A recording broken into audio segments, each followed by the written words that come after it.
There's a moment where all systems collapse. Whether you are sitting in a high-rise tech internship in Midtown Atlanta or walking across the stage with a biology degree and no roadmap forward.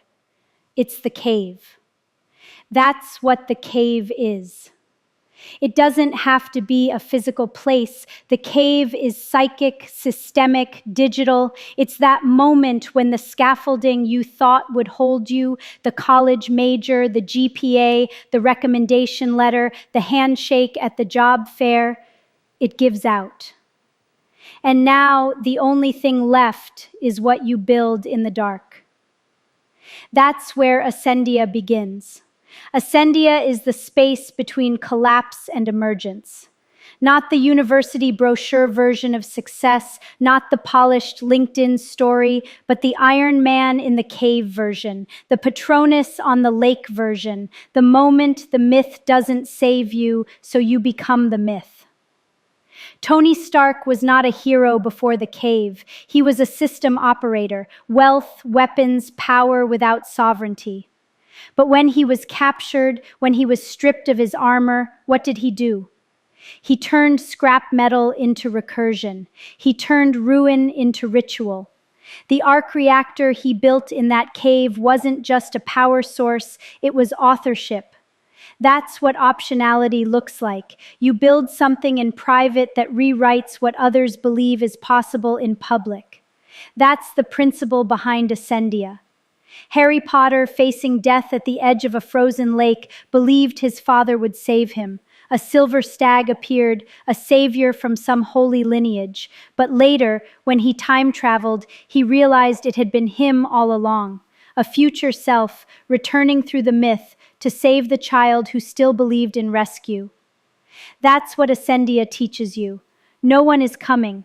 The future you are waiting for is already reaching back through time, asking you to meet them halfway.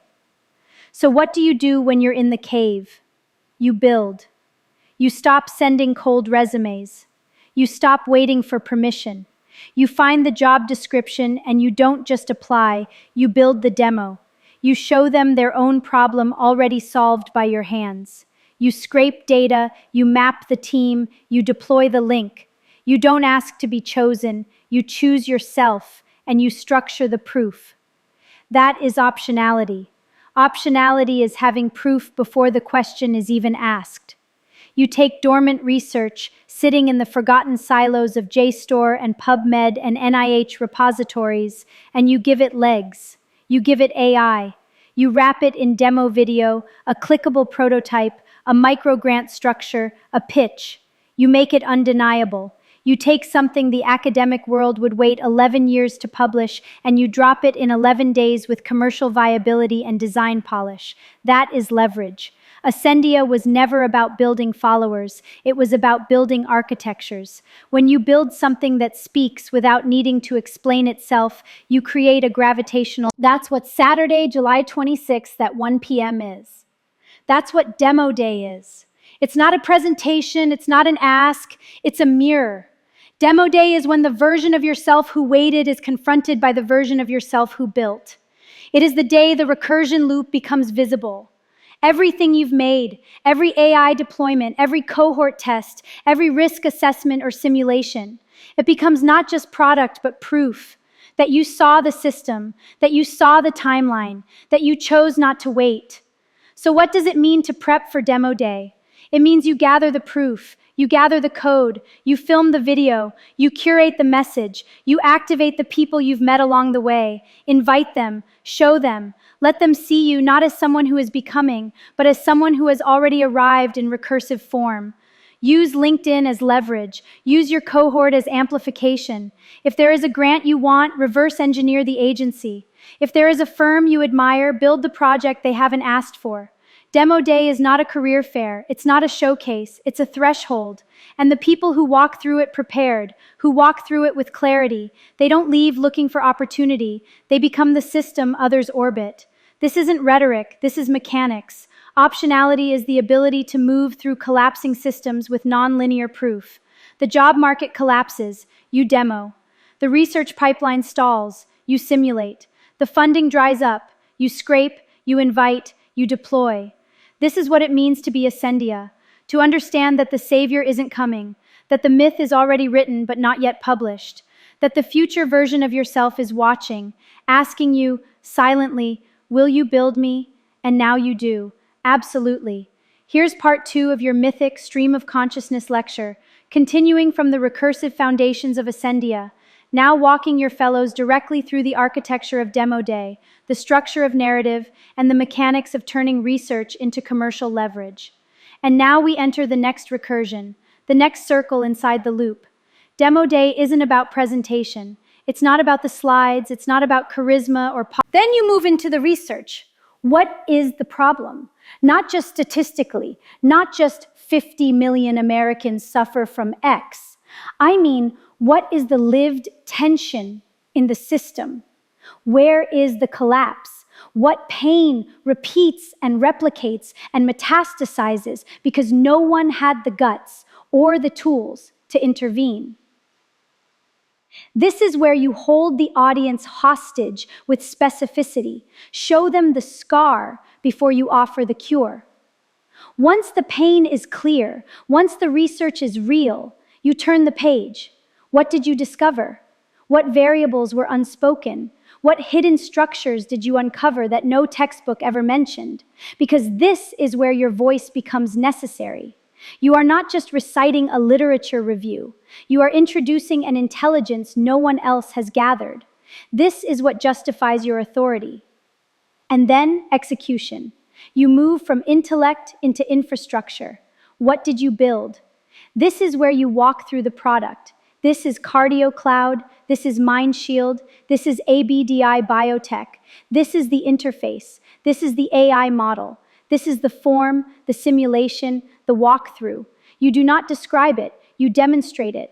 Your demo should make people feel like they've stepped 5 years into the future and seen something they weren't supposed to glimpse yet. And then you make it emotionally local. Who uses this?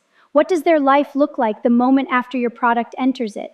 Not who the user is in theory, who they are in collapse, and how you became their recursion point. Now pivot to the commercial logic. What is the market? Who are the stakeholders? What regulation must you navigate? What is the pricing? What is the monetization pathway? What grant pathways are open? NSF, SBIR, NIH. Can this be a tool for primary care? Can it become a licensing framework? Can it be a venture-backed platform? Optionality again. Structure that creates multiple paths forward. And then the offer. You've seen what I've built. Now here's what you can do with it. Invite them to use it. Give them a link to try the tool, enter the sandbox, touch the system, and then offer them the deeper portal. If you believe in this, invest in it. Set up your Stripe link. Structure the offer clearly. Be exact about what kind of contribution you're accepting. Early product access, founding donor tier, angel syndicate notification, or general support for deployment. This is not charity. This is spiritual venture. You are letting people purchase early access to your inevitability. And for those who can't attend in person, this is your structure. Send a clear message. Annoyed. We are confirming attendance for the July 26th event. Please RSVP or email. Insert email. Offer a remote option. Relaxed. If you can't make it in person, join us on Zoom at 1 p.m. for a live walkthrough. Post the Zoom link publicly in comments, on LinkedIn, on your page, but only after RSVPs are confirmed. Then you record the demo and use it as your prototype. Turn it into a course, turn it into a product, create a landing page, launch the post-event campaign as a replay funnel. That's still data. That's still traction. Remember, Demo Day is the crucible. But the myth extends beyond the room. This is why I will not be on stage. I'll be posted like mythic perimeter security, because this is your arena, your recursion, your performance of inevitability, your loop to close. You are not just founders, you are not just students, you are witnesses to your own emergence, and you are now tasked with rendering that emergence visible, replicable, investable. That is the structure. No improvisation, no ambiguity. And if you do this correctly, if you hold the room the way it deserves to be held, then July 26th becomes your proof. not of potential, not of academic rigor, but of strategic inevitability. The question is no longer if you're ready. The question is, can the world recognize the silver stag before it vanishes? Can they recognize Iron Man while the armor is still warm? Can they see the recursion before the loop closes? Because if they can't, it doesn't matter. You already have.